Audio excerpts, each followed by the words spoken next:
Welcome back to my channel. Thank you so much for watching and thank you so much for being patient with me. My name is Ellie and this is Books and Blush. So I wanted to film a quick get ready with me and life update. We've already started with our SPF, the Fenty SPF, and now I'm going to go in there with primer. So since the last time I posted, I have passed my preliminary exams, which means I now have my master's degree, which is exciting. And it also means I'm ABD, which means I'm all but desiccated. So I fulfilled, everything the program has required of me. And now I can move on to doing my research dissertation. And even though that's super exciting, it's taken me a really long time, I guess up until now, to begin to feel comfortable with this new achievement. And it's a really weird feeling to explain, but when I started in my PhD program, everyone talked about having imposter syndrome, and at the beginning, I just didn't have imposter syndrome. For those of you who don't know, imposter syndrome is the feeling that you don't deserve the achievements you very clearly worked hard for, or that one day someone is gonna find out that you're lying about who you are or your credentials or something like that. So I didn't have that in the beginning. I felt very free, I felt very comfortable, and I think actually it's been since passing my exams, that imposter syndrome has kicked in, which feels really weird, right? Because I don't know how to deal with that feeling. All I know is that since passing, I've almost felt like a visitor in my own life. This isn't really my life. I'm not really a PhD student at Duke with a partner who's stunning and fit and really loves me and smart and interesting. And I have friends that really care about me, that check up on me. I really am in a place where my life is great, but I haven't been able to fully enjoy that because I'm scared that if I enjoy it too much, it'll all somehow get taken away. Let me know in the comments if you guys have ever felt that way before and how you dealt with it. Because it's a really weird feeling to feel to almost not know how to enjoy your own success, which is so weird to say, right? I will link all the products in the description down below. Another thing I'm realizing that I was super grateful for, that I have been experiencing foreboding joy about, was it's fall break, and my partner and I took a little short trip to the Outer Banks. And it was so nice, it was so beautiful, everything went off without a hitch. And then we made a stop in Edenton. And Edenton is one of the towns, I think, was it Big Lies in a Small Town? I did a review on that book by Diane Chamberlain, but Edenton is one of the towns that story is set in.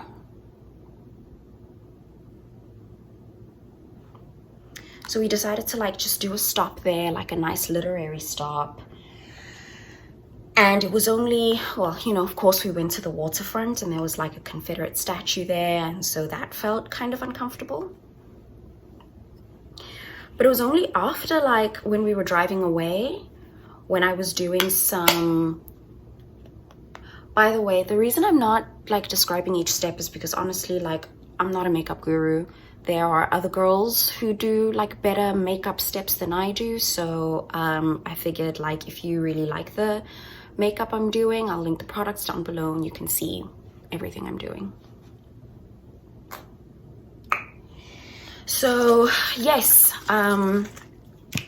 we took a drive to Edmonton because I wanted to see this town that the story is set in.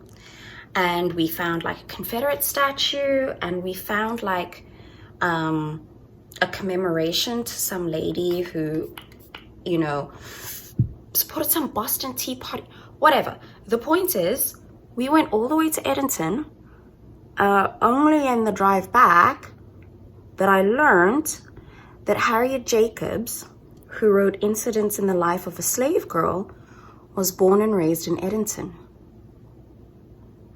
And I think that felt super weird for me. Of course, not that I expect Diane Chamberlain to necessarily like deal with heady topics like racism and slavery and that kind of thing. But even in Big Lies in a Small Town, right, there is a plot line. I think the character's name is Jesse, who's Black. And stuff happens, go read the book. And basically Jesse has to run away. And all this happens in the 40s. And some of that is because he's Black. So it's like,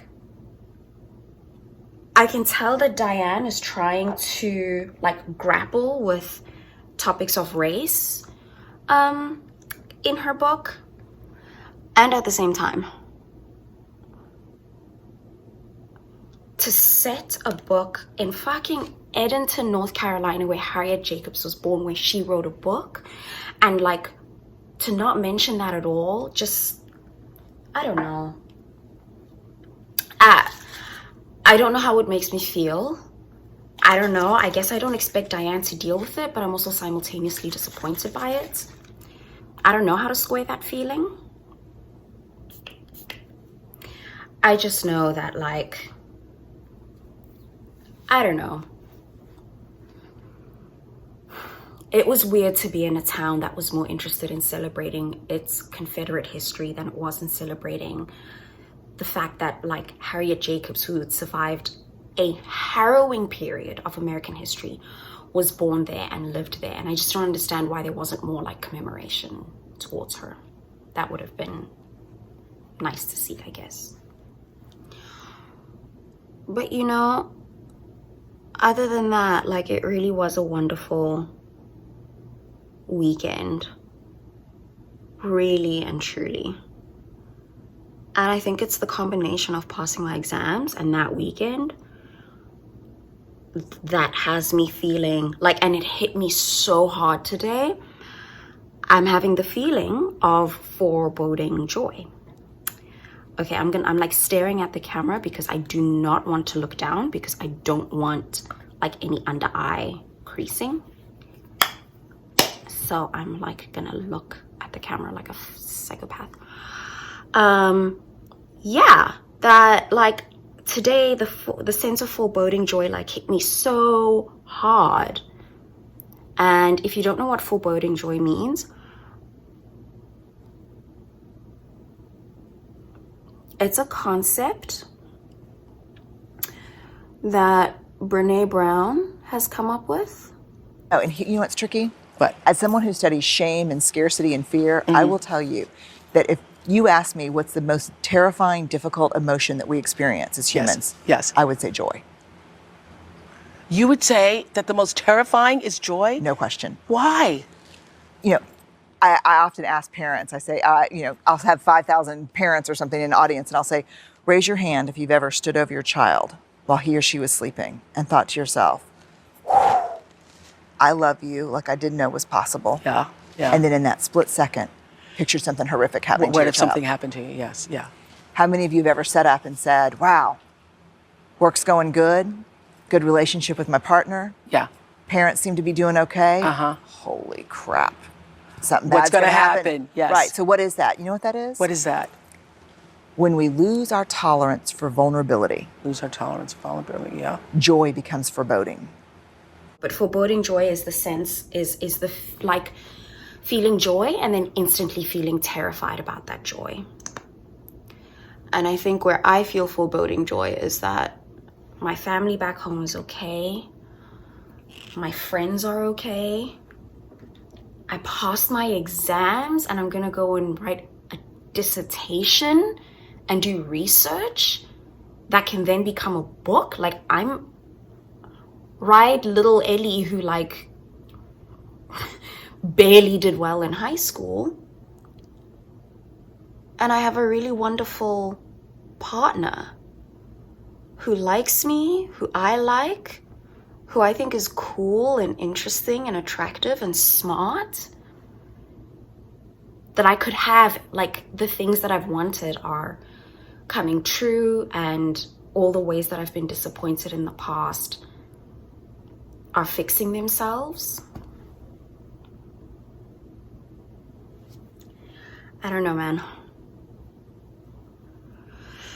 Somehow it doesn't feel like that's supposed to be my life.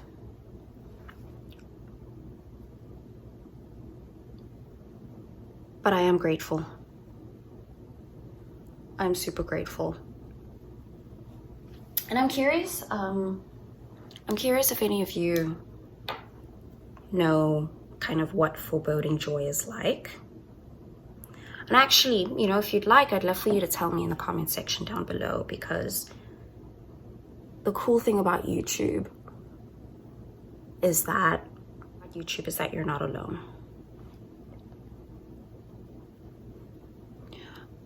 And I am so grateful for someone like Brene Brown who exists, who's kind of dedicated her work to like researching what emotions are and what exactly they mean.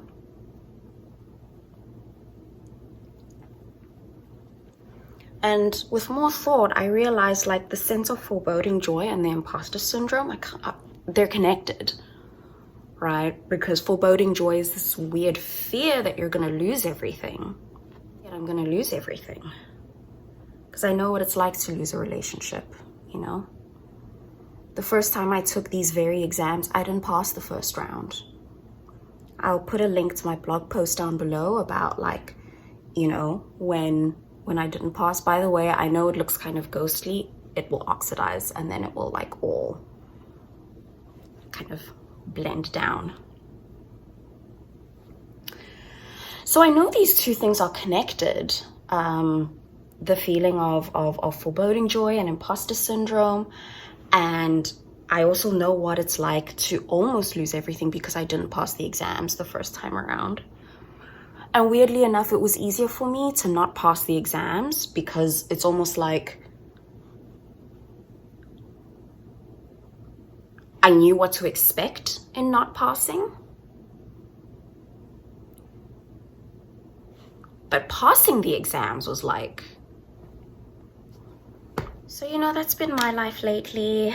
Of course, things have moved on. I'm applying for... Guys, is it just me or is my skin tint a little bit too light for my skin? Don't laugh at me, okay? Do not fucking laugh at me because makeup is hard and we're just coming out of the summer and oh my God, I think it's... We're gonna finish the fucking look and we're gonna pretend like this was all intentional. Yes? Yes.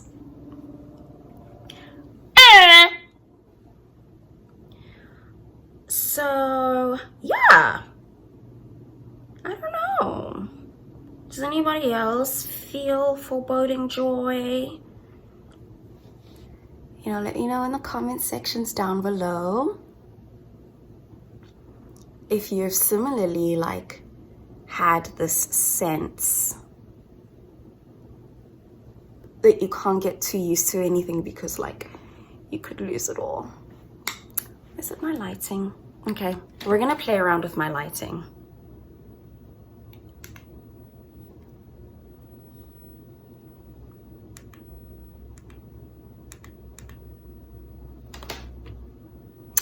That looks a little bit more natural, but this skin tint is way too motherfucking light. I think I need to go down a couple of shades because the summer sun burnt. Clearly it burnt the shit out of me. I look like a ghost. Wow. Yeah, so like as I said before, we're just gonna pretend.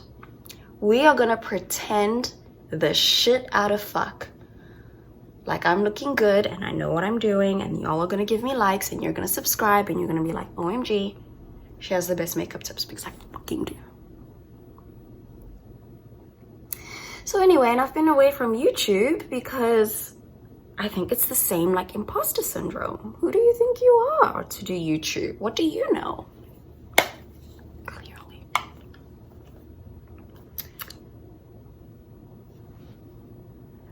This is just, so I mean, this is really just everyday makeup. But I'm learning in real time that it's giving ghost. And this is another moment where we can learn from Brene Brown and me that putting on makeup is very fucking brave, because every day you are potentially embarrassing yourself. I'm doing my hair. I'm gonna wash off my face and I'm gonna find someone to yell at, because why hasn't anybody told me how fucking crazy I look? What? Can I say something? And this is why, like, I think women and femme people are an amazing gender of human beings, because to go and put on makeup on your face and be confident as fuck about it, even if inside you're like, man, I don't know if I look like a normal person. That's brave, guys. That is brave as hell. I think to me, that is the literal definition of bravery. To put on makeup and to be brave about it and not give a flying motherfuck about what someone else has to say about it. Oh my gosh. I think I need more blush. I need more blush. So we can just warm that up. So, this is my natural look.